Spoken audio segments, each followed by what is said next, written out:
So in the next step in our end-to-end project, what we need to do is get a GitHub repository set up, just so we can track the changes to our project and roll back any changes if we make a mistake, but also so that we've got a source where we can build our project and push it to a server as part of our pipeline for pushing any changes live.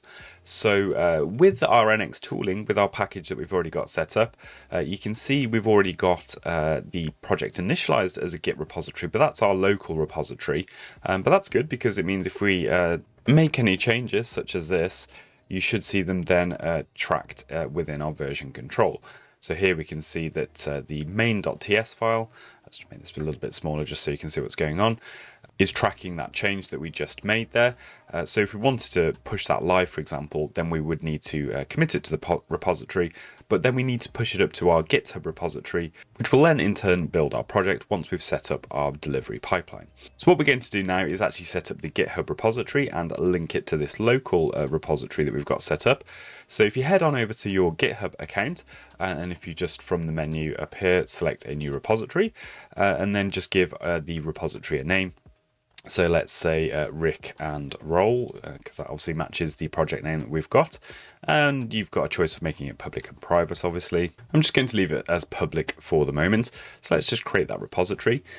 And then what GitHub will do is it will give us some instructions of how to actually add this as a remote repository to our local repository.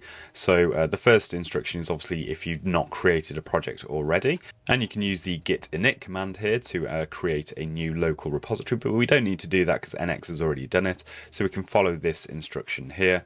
So basically we could just copy this whole command from this line here. So we're going to use the remote command to add the origin of this particular URL. And it's worth noting that if you haven't got an SSH key set up for your account, you might want to put in the HTTPS version, which will prompt you to put in a username and password. But I've got my key set up here. So we'll just make sure we're using the SSH version. So we can literally just copy and paste that into the command line.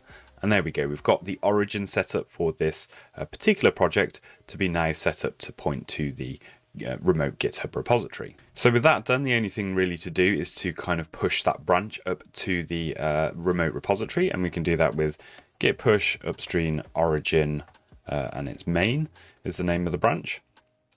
And if we do that, it should push up all of the NX files that we've got and the project files that we've created in the last few tutorials and push that up to our remote repository. So if we go back to GitHub and just refresh the page for this project, you should find that we've got all of the code that we've got in Visual Studio Code now, obviously minus the things that have been told to be ignored, such as node modules and any other sort of local files. So there you go, any commits that we now make to our repository, we can just simply do a git push and it will be pushed into this remote GitHub repository. And from there, we can start working on building a pipeline. But before we do that, we actually need somewhere to deploy it to. So in the next tutorial, we're going to take a look at how we can set up a remote server to actually host our code. But that's it for this tutorial. Make sure you stay tuned for more web dev tips.